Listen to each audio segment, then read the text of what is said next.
Oke, pada video ini saya akan membahas lebih baik mana sih kalian galbay dengan limit besar atau yang kecil. Nah, simak video ini sampai habis. Oke teman-teman, pinjaman online alias pinjol biasanya menawarkan pinjaman dengan jumlah yang relatif kecil nih, dan jangka waktu yang singkat, dan menargetkan pasar yang membutuhkan dana yang cepat. Terutama mereka yang tidak memiliki akses ke institusi keuangan ke konvensional atau ke bank. Nah, pinjol ini mengoperasikan model bisnis yang berbeda dari lembaga keuangan yang ada. Nah, mereka itu menggunakan teknologi atau analis data untuk menilai risiko kredit secara cepat dan memberikan keputusan pinjaman dalam waktu singkat.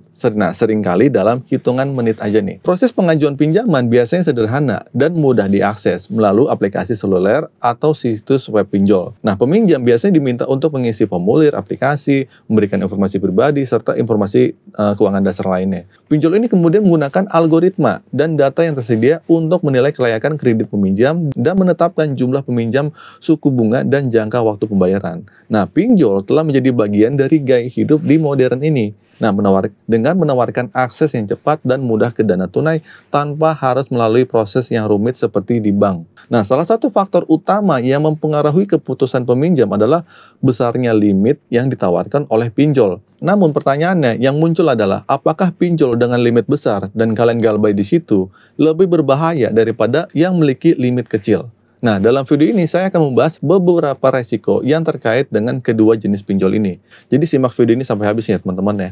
Nah, pinjol dengan limit besar seringkali dianggap menawarkan lebih banyak keuntungan. Namun di balik manfaatnya terdapat risiko yang perlu dipertimbangkan. Nah, risiko utama dari pinjol yang dengan limit besar adalah potensi hutang yang tinggi. Nah, buat kalian, dengan diberikan limit yang besar, peminjam tuh mungkin tergoda untuk mengambil pinjaman melebihi kemampuan mereka untuk mengembalikannya. Dan ini bisa berujung pada masalah keuangan yang serius jika peminjam tidak bisa dikembalikan dengan tepat waktu. Nah, selain itu, si pinjol ini cenderung menetapkan suku bunga yang tinggi bagi peminjam dengan limit besar.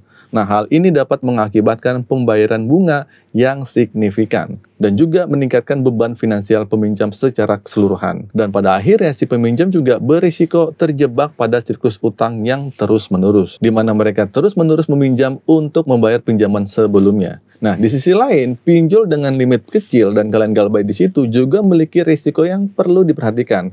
Meskipun jumlah pinjamannya kecil, kemungkinan terlihat lebih aman ya, tapi beberapa individu itu bisa menciptakan tekanan finansial. Nah, karena biaya layanan yang tinggi adalah masalah lain yang sering dihadapi oleh peminjam pinjol dengan limit kecil. Meskipun biaya-biaya ini kemungkinan terlihat kecil pada awalnya, jika dihitung dalam persentase, mereka bisa menjadi sangat besar dan menambah beban finansial peminjam. Nah, dalam mengevaluasi pinjol, penting untuk mempertimbangkan baik dan keuntungan maupun risikonya. Nah, si pinjam itu harus berhati-hati dalam memilih jumlah pinjaman yang sesuai dengan kebutuhan dan kemampuan mereka untuk membayarnya kembali. Oke, nah jadi pada intinya, limit besar atau limit kecil itu sama aja, sama-sama punya risiko. Semua itu tergantung kita kelola hutang itu bagaimana dan bijaksananya seperti apa. Oke, jadi gitu teman-teman ya video kali ini singkat saja, semoga video ini bermanfaat. Akhir kata dari saya, Assalamualaikum warahmatullahi wabarakatuh.